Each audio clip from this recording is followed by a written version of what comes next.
All right, welcome everyone. My name is Coach David, and I am your guide today for our kind of Wednesday training. It is April 23rd, just after 5 o'clock, and we are getting started by talking about what parents should be doing. Okay, so this is kind of Parents 101, what to do to help your student and keep them on track.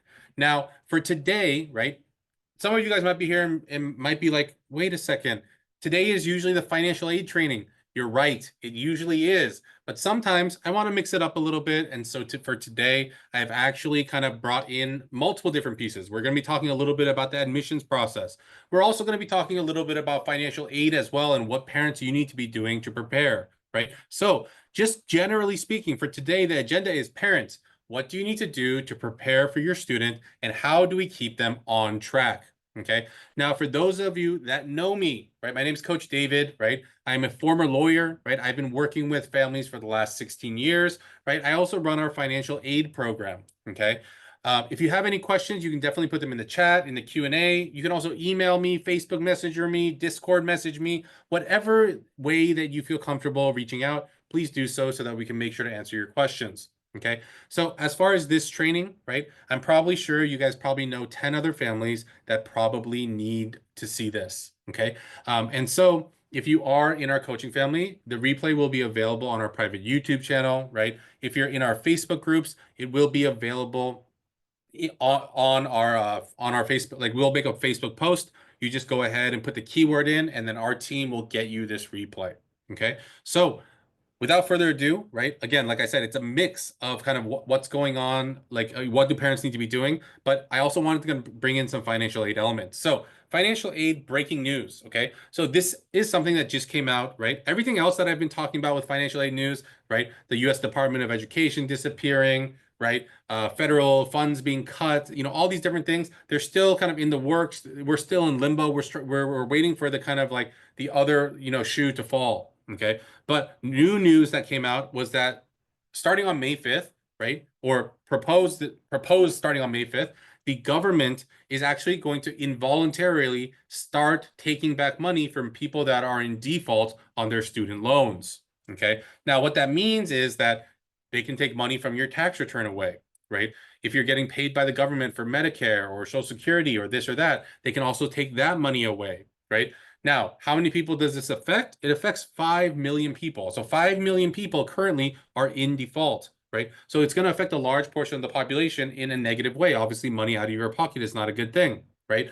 Now, obviously, we got into kind of a student debt crisis because people weren't paying back their loans. So I understand why the government is trying to do this, but it doesn't seem like the most opportune time to try to do this because, well, of everything else that's going on in the world.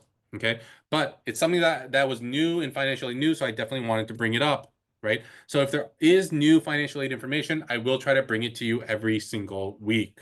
Okay, now before we get into our training today, right, I always have families reach out to me after the fact, right? They're not part of our coaching program. They're not getting any help from anyone else. And they're like, yeah, so my kid finished his applications. What could he have done better, or she have done better?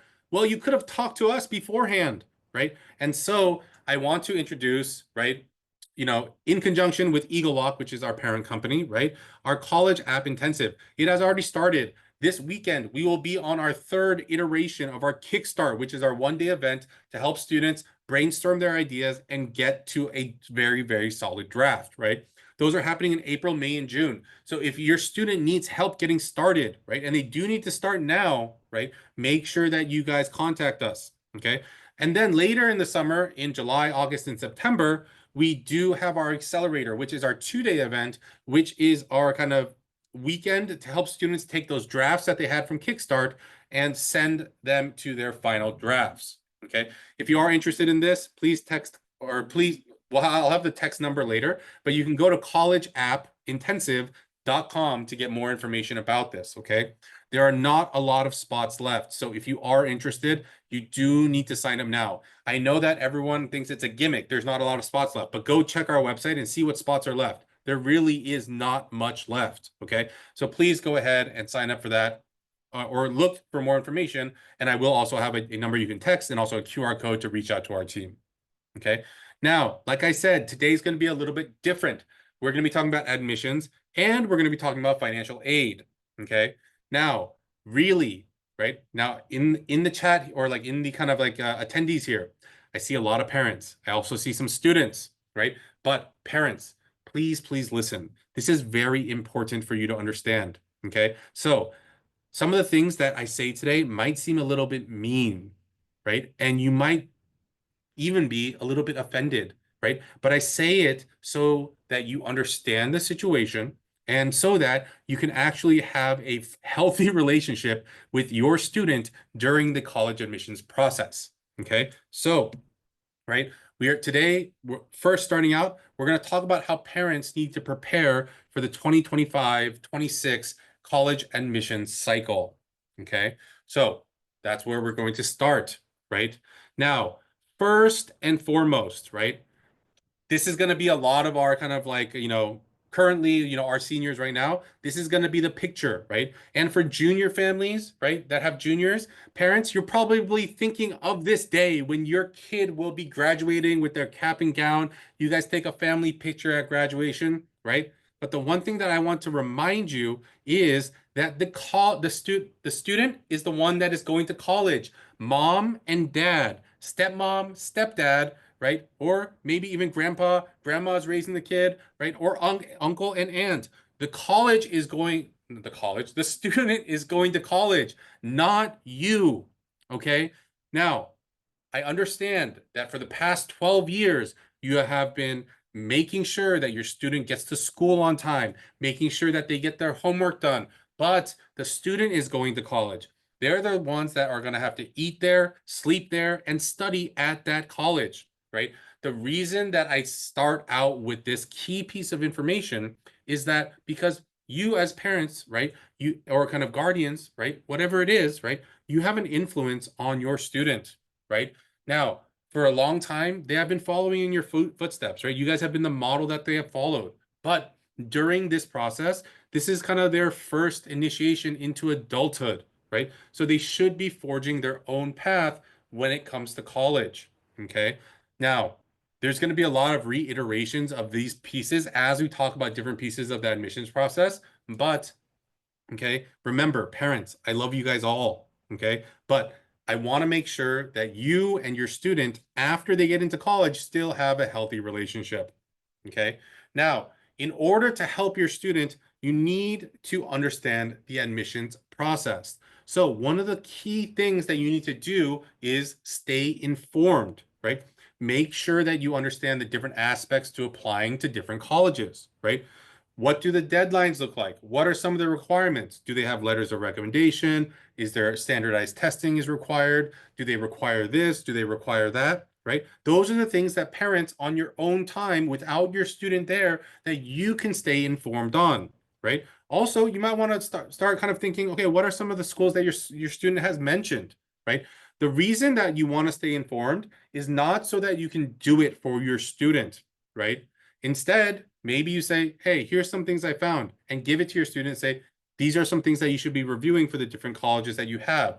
And if they have questions, right, then you can answer. Okay. So parents, right, you need to stay informed during this process.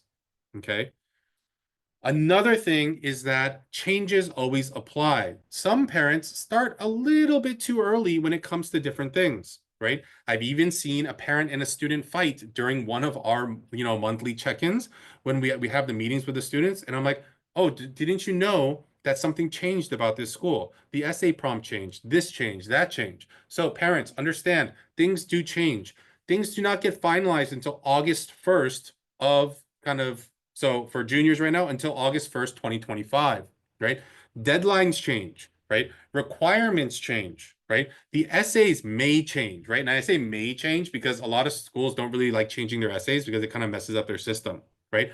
But parents, this is where your years of web browsing kind of, experience can be an asset for your student, right? Again, you want to understand it for yourself so you can support your student. It's not about you finding everything and putting it on a silver platter and handing it to them. But if they have questions, you want to be able to answer them in a kind of concrete and clear fashion, right? So you might try to give them a head start by looking at these things and staying informed yourself. Okay. Now, I definitely know, right?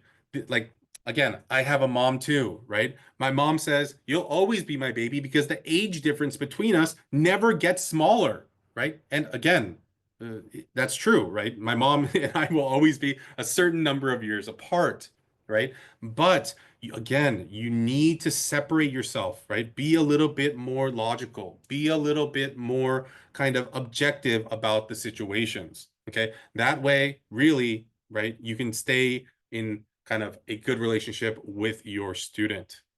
Okay. Now, I also want to kind of give you, okay, I said stay informed. Okay, that's a good part. I also want to make sure that you guys understand how you can help, right? So the first thing that parents are really good at doing most of the time, right? Again, some parents are more organized than others, but you can help them with logistics, right? So maybe you can create a timeline for them, right? Have a shared calendar so you can be like, oh, so this is when we're going to work on this. This is when we're going to work on this, right? You might track various deadlines for them and give them reminders, right? Create an easy to share Google Sheet so that everyone knows where the student is, right? Maybe have check boxes for different areas. Oh, I finished the essays for this one. I got the letters of recommendation for this one, right? We have to sign something for this one, right? Check boxes along the way so that everyone knows where you are in the process, right?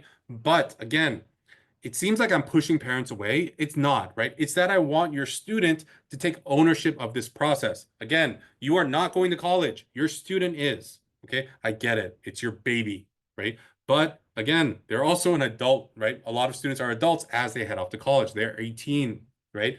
If you think about kind of like, I don't know, 100 years ago, right? There's 15, 16, 17, 18. It's like, okay, here's your homestead, right? Go live your life with your wife, right? Then they are now the kind of like breadwinner for their family, right? Obviously, I understand times have changed, right? But again, we have to let them go at some time, okay? Another thing that really works out for families is create a combined list of tasks that need to be done, right? Not just for the parent, right, but also for the student, right? On both sides of the coin, right? Now, during the application process, there are things that the parent needs to do. Just some examples of those things are like early decision agreements. There's certain things that the parent needs to sign, right? For financial aid, there's certain information that parents need to give to the student or fill out themselves in order that that can be completed, right? But you want to make sure that you let your student know where you're going to be involved, right? Carve out time in your schedule to get those things done together and then check it off your list, right? That way your student knows, right?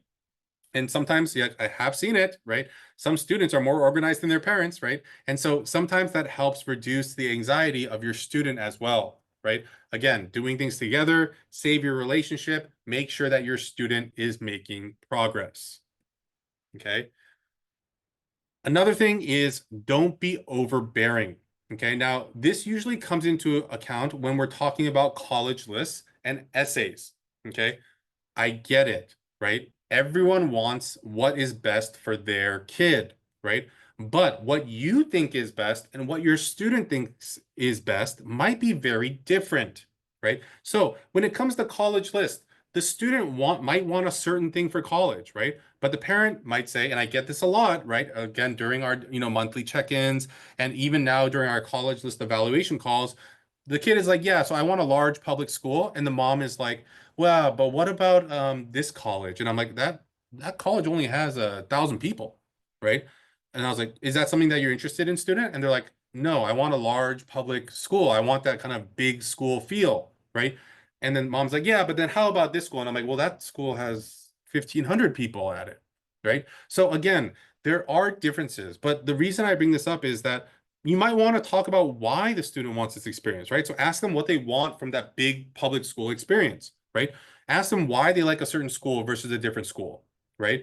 And then again, if you have your own ideas of schools that you think you might fit your students' kind of profile and kind of their personality, right? Then talk to them about it. It's not, oh, put this on your list, do the essays, right? It needs to be a conversation. The student also needs to be invested in it because why are we kind of spending hours and hours and hours working on essays and also money to actually apply, right? If the student is only applying there to kind of, satisfy the parents' wishes, right? It's not necessarily about that, right? We want our students to be happy, right? But if they're going to be miserable at a certain school that you are suggesting, why even think about it?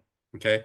Again, it feels like I'm really bashing on parents today, but that's not what I'm trying to do, right? It's just that I've seen too many situations where parents overstep, are too overbearing, and it suffocates the student when it comes to their applications, right? So again, I might put it in harsh words, but I put it in harsh words to warn and make sure that you are cautious, right? This is not the chance to live vicariously through your child, right? So I had a parent and like, yeah, so back when I was going to college, I got into UCLA and USC, and I always wondered what my life would be if I went to USC, so I want my kid to apply to USC. That's your situation, not your kids. Okay. So make sure that you guys are doing what is best for your student, right? And again, I know that you guys will, right? But again, conversations, right? Again, very objective conversations about the reasons might help you as you're talking about colleges. Okay. The other place where I see parents become a little bit more influential, or in this case, overbearing, is when students are writing essays. Okay. Now, the essay is a personal statement. Okay. I've seen a lot of situations where students have come in with writing, and I've been like, who helped you with this? Right. And they're like, oh, well, I wrote it. And I'm like, well, who gave you the idea? And it's like, oh, mom did or dad did. Right. The way that you see your student and the way that the students see themselves, it's very different. Right. It's kind of like that phenomenon, how we will never know what our face actually looks like because we can only see a reflection. Okay. So only other people see us in a certain way. We see ourselves in a certain way because we can only look at ourselves in a mirror. Okay. So when it comes to that, when it comes to essays, remember, it's the student story. It's not the story about how mom or dad sees me being with other people. It is about the student and their journey to get to where they are today. Okay. So remember that. Again, helping your student come up with ideas, brainstorming, those are all great things, right? But when it comes to the writing, how they feel, this and that, that's what they want, okay? Parents, right? You went to college in a different day and age, okay? I went to college in a different day and age. When I was going to college, the cool thing to write about was like that, oh, well, I come from an immigrant background. I'm an immigrant, the son of immigrants. My parents worked so hard to get me to, go get to college, and now I'm finally on the precipice of achieving my family's dreams, right? That was something that was very like seemed very passionate at the time. Now, not so much, right? So times change. So what worked for you to get into Berkeley, right, or to get into this school, or to get into that school does not work now, right? Right now, they want authenticity. They want to understand who the student is, how they've grown, and who they have evolved into being. Okay, that is what they want to see. So when it comes to the college list, when it comes to the essays, make sure that you're supporting them and providing them with a sounding board, right? But do not kind of overbear into that process. Let them take control. Okay. The final thing I want to talk about before we move on to financial aid, because it's the perfect segue, is talking about finances, right? I have met too many families that say, get into that school. We'll find a way to pay for college, right? Now, a lot of people are probably chuckling out there in digital land because it's like, oh gosh, I said that to my kid too, right? And I've heard it too many times. When I have my financial aid consultations, they always say, yeah, and I ask families, how are you planning on paying for college? And they said, well, I have my retirement. We got some home equity. Like we can pull from there and do this and do that, right? Now, this is what I say, right? That shouldn't be the strategy, right? You raised them for 18 years, right? You shouldn't have to dip into your home equity, right? Your retirement, your life savings to send them to college, right? So if there is a strict budget, right, you should talk to your student, right? Because then you might need to find different options as you're going to college.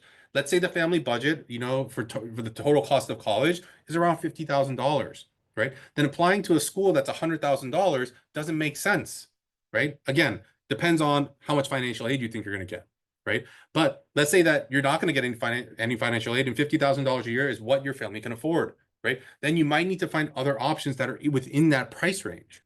Okay. So again, it is something that you should talk about with your student, right? Your students are old enough to understand the family situation. Okay. Now, again, this is the perfect segue to financial aid. So I'm going to tell families what are some of the things you should be doing to prepare for financial aid for the 25-26 college admission season. Okay. So let's talk about that, right?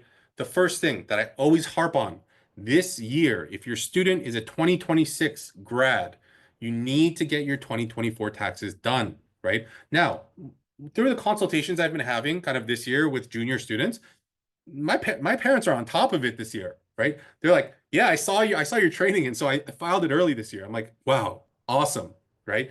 And it's early enough in the process where, for the families that haven't, they're like, okay, I'll get it done in a month, right? But this is not the year to kind of like push it to October. Okay. You want to make sure that you are filing your taxes in for that kind of your baseline year, which is 2 years before your student is graduating, right? So if they're graduating 26, it's 24. If they're graduating 27, 25, right? You want to make sure that you're filing those taxes a little bit earlier if you are a family that usually kind of gets that extension. Okay. So keep that in mind there. Okay. It's not supposed to be taxes early. It's supposed to be something else, but you also need to understand the different systems you're going to need to be working in. Okay. Now, if you're one of the families that is in our financial aid edge program, no need, right? We'll take care of everything for you, right? But if you're doing it on your own, right? Parents, this is one of the areas where you can take more control, right? Because this is information that you have at your fingertips, right? Not a lot of parents are comfortable giving their tax return to their 17, 18-year-old kid, right? So instead, this is where parents come in a little bit more, right? But there are several systems and places where financial aid information is needed, right? So again, if your students worked before, they've probably seen a tax return or a W-2 before, right? But if they haven't, they've probably never seen a tax return. So you probably want to be more in control of this situation. So the FAFSA, the CSS, IDOC, and additional forms. Those are the different areas that parents, you're going to have to take more control in. Okay. Now, again, the FAFSA, CSS, IDOC are all on their kind of like own systems, right? All own websites. The additional forms will be in the student's applicant portal. Okay. So in the applicant portal, again, that's why you need to have a spreadsheet with passwords and IDs so that even if the student's not there, maybe you can log in to see if there's anything else that the schools are asking for. Okay. I don't know where this went, right? But the other thing that we have to figure out as parents is learning about the costs of college, right? It still surprises me how many kind of families don't understand what college costs when their student is already in high school and headed to college in just a couple years, right? So this is also something that you should think about when you're talking about that, or when you're having that talk about your finances with your student. Okay. So just generally speaking, right, I'll kind of give you average prices for the different types of schools. Okay. So obviously I'm based in California. So we'll start with the California state schools. Okay. The California state schools or the CSU campuses, the average price range is around $32,000. Right. Now I know a lot of people are gonna be like, no, it doesn't cost that much. Yes, that's what is on the website, right? That includes tuition, room and board, right? Books, transportation, personal expenses, insurance, so yada, yada, yada, right? The actual cost of going probably closer to around 27 or 28,000, right? So that is what it says on the website though, 32,000. At a UC, the average cost of going to a UC is roughly $46,000. Okay. Again, that includes tuition, room and board, books, transportation, yada, yada, yada, right? All the different things that go with going to college. Okay. Again, actual costs probably closer to about 42. Okay. So just keep that in mind there. Now, private colleges, well, depending on where you go, it can range anywhere between $60,000 to $105,000. Okay, so the range is a lot wider there. Okay, on average, I'd probably say that the kind of private colleges that you know of, you've heard the names before, on average, they're roughly around $90,000 plus or minus. Okay. So those are the rough costs, right? So CSU around, let's just say 30, right? Just to make the number nice and round. UC is around 45, just to make it nice and round. And private schools around 90. Okay. So that is kind of where we are as far as pricing. Okay. Obviously, schools will vary, right? But those are the rough pricings that you need to kind of understand. Okay. Now, one of the things I did want to do is kind of share our recent admissions results. I also did want to share some of our recent financial aid results because I want you guys to see just how successful we've been. I know it's a little time for me to brag about things. Okay. But these are just some of the schools that our students have gotten into, right? NYU, Penn, Notre Dame, right? The UCs across the board, right? Most notably UC Berkeley and UCLA, right? MIT, Cornell, Carnegie Mellon, USC, just some of the schools that our students are going to be headed to this year. Okay. So congratulations to all my seniors right now, right? I'm so proud of you guys, right? Now, in addition, I also want to share our financial aid results. Now, I've been sharing these, right? And they're really crazy results, right? This family made $347,000, right? A year. I got them $30,000 at Chapman, more at other schools, right? I got this family that makes $230 a year from UC Davis. I got them over $39,000 in money from the UC. They're basically paying, even at full cost of what's on the website, they're paying like $6,000-$7,000 a year to go to UC Davis, right? And this family, they make about $437K a year. I was able to get them $42,000 at Baylor. Okay, so these are just some of our results here.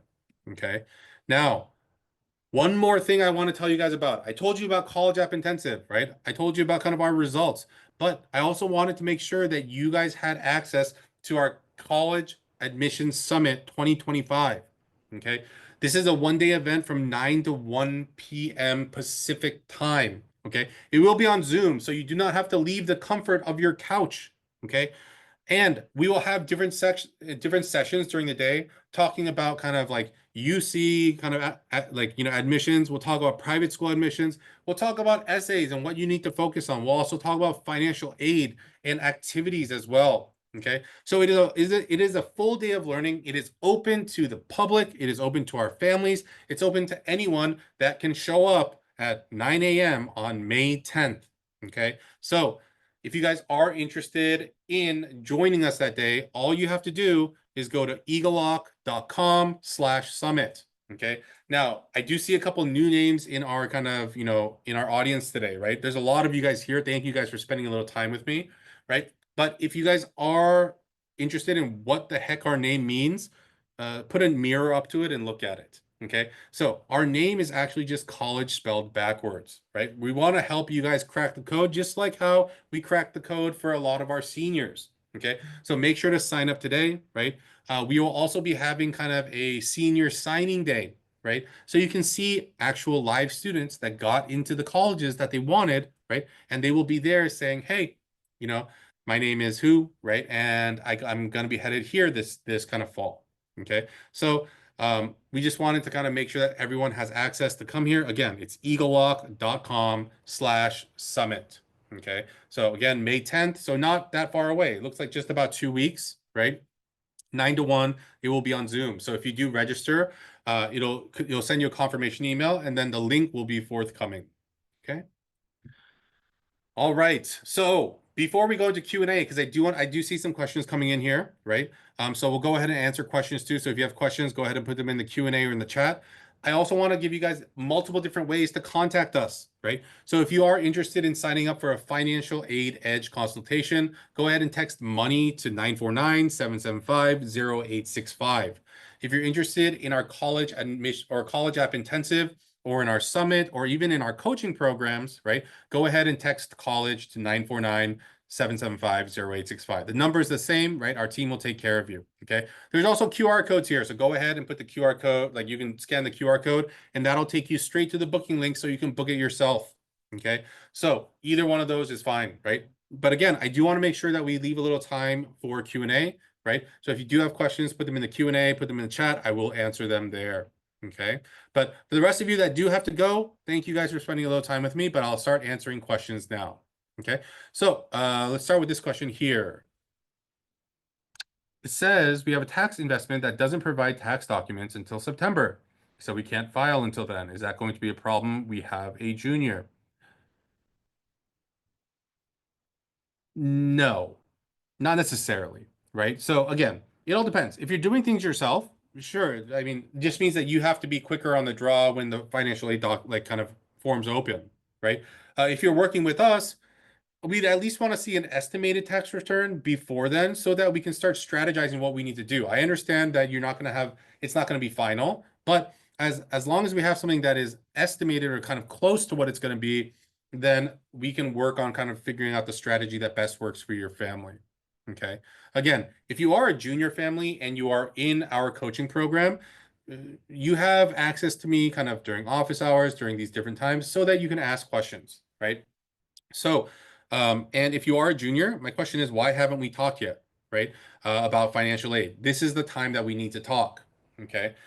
So please make sure to sign up for that financial aid consultation so that we can make sure that we tell you if we can save you money or not, right? Again, there are families that we can help and there are families that we can't, right? But if we can't, we'll try to give you some tips and tricks and send you on your way, right? If we can help you, we'll tell you about our services, right? We'll tell you about, kind of what that entails, and then we will tell you everything that you need to know about our pricing and things like that. Okay. All right. All right. Any other questions? Last call for questions for today. The next time I will see you will be in May, I believe. Oh, no, sorry, the 30th. Yeah, so I'll see you guys one more week for April, right? And then we'll kind of switch over to a new month. Okay. But again, I'm going to leave this screen up just for a couple minutes. Oh, looks like I have some questions, right? So we'll go ahead and answer them here. So let's answer the first one. So it says, from when can we enroll to the financial aid program? So my youngest student that's in a financial aid program, he's actually not part of our coaching program yet, but it is the sibling of someone that I helped a long time ago. They saw that what I was able to do for their daughter, and so they signed up their fourth grader, right? And so that is our youngest student, right? A fourth grader. He's going to fifth grade next year, right?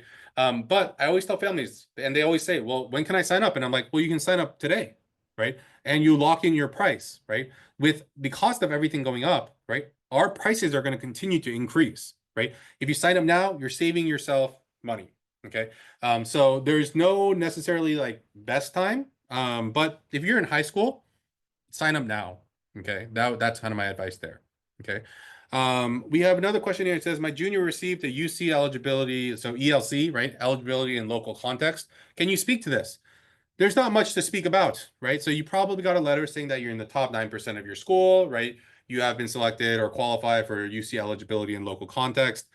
So basically what that means is that if you don't get into any of the UCs that you apply to, that they will find a seat for you at a UC. It basically means that you have gotten into Merced, or Merced is guaranteed for you. Okay, so that's what the eligibility in local context means. It doesn't mean that you get a seat at the UC that you want. It just means that there will be a seat for you at a UC, which will be UC Merced. Okay, so hopefully that answers that question. Okay. All right.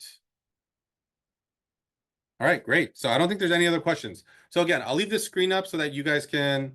Oh, we have follow-up. Is it only UC Merced? I haven't seen it happen at any other school. So when Merced didn't exist, ELC did still exist. At that time, it was either Santa Cruz or Riverside. But Santa Cruz or Riverside, well, their reputation and their prestige has increased significantly. The baby UC is now UC Merced. That's where everyone gets a seat if they didn't get a seat.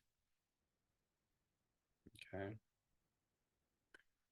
All right, sounds good. So again, I have the QR codes, I have the phone number, I have the keyword that you need to text, right? So go ahead and text us, reach out to us any way you can so that we can make sure to get you the information that you need.